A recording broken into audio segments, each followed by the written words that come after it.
A wild rumor swept the nation this afternoon. It was vouchsafed that the New York Mets had become baseball champions of the world. The rumor was spread by the same people who last summer claimed that men walked on the moon. To set the record straight, here is ABC sports editor Howard Cosell at Shea Stadium. Well, Frank, the Mets fans knew it all along, as you can see. They knew that today was the day, including Mrs. Payson, the owner of the New York Mets. That's Jerry Koosman pitching in the top of the third to Mark Belanger. The shortstop of the Birds, he singles to right. Watch what Swoboda does. Grody, the catcher, is sneak behind, tries to push Belanger off the bag. No success. Good try, though, for Grody, a scrappy little catcher. Now we're still in the bottom of the third. This is the Birds pitcher, Dave McNally. And he hits it into the Birds bullpen as the Birds go ahead 2-0. Koosman obviously thought that McNally would lay down a bunt.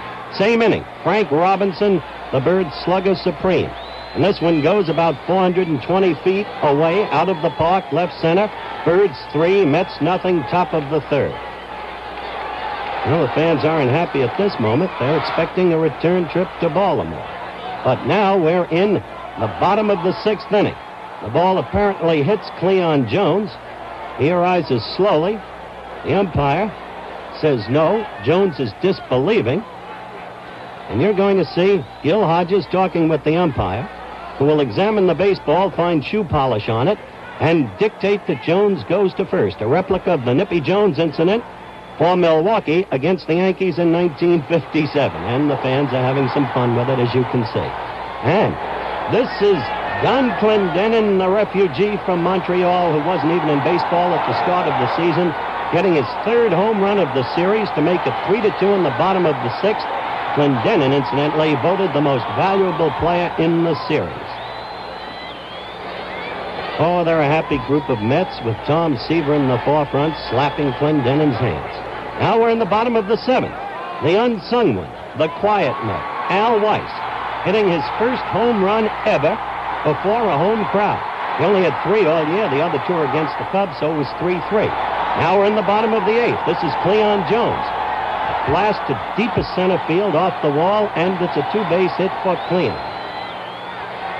I think the inevitable is already in the minds of the Baltimore fans at this point, because Ron Swoboda lashes another double despite a brilliant try by Don Buford, putting the Mets ahead in the bottom of the eighth by a score of 4-3. Jones, of course, crossing the plate. There is more to come. After today, New York City will seek statehood, with Baltimore to be included within its boundaries. This is Jerry Grody. An easy bounder to Powell, who misplays it. The pitcher covers late. Both Powell and Watt get errors. Swoboda crosses 5-3. Mets win series. And this is Howard Cosell reporting. A 16th of a second after the final out today, a dignified, orderly group of New York well-wishers made their stately way to the playing field to clutch to their breasts strands of the now immortal turf upon which their salvation was wrought. ABC's national affairs editor, Bill Lawrence, was a witness to the proceedings and now enlightens us. Predictably and deservedly, a Shea Stadium home crowd of more than 57,000 went stark raving mad with joy today as their 1,000,000-to-1 Mets proved that miracles still can happen.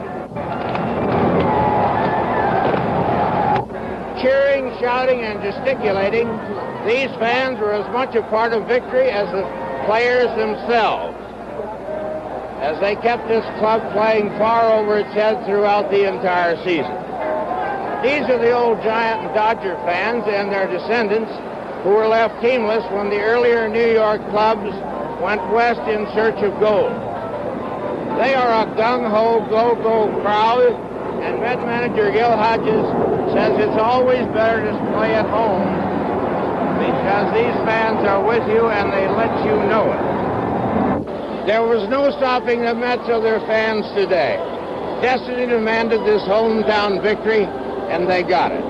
This was a club the fans came to originally to laugh at bad baseball. They stayed and they fell in love.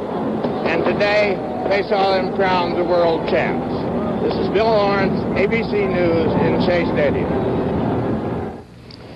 We'll be back with more news in a moment.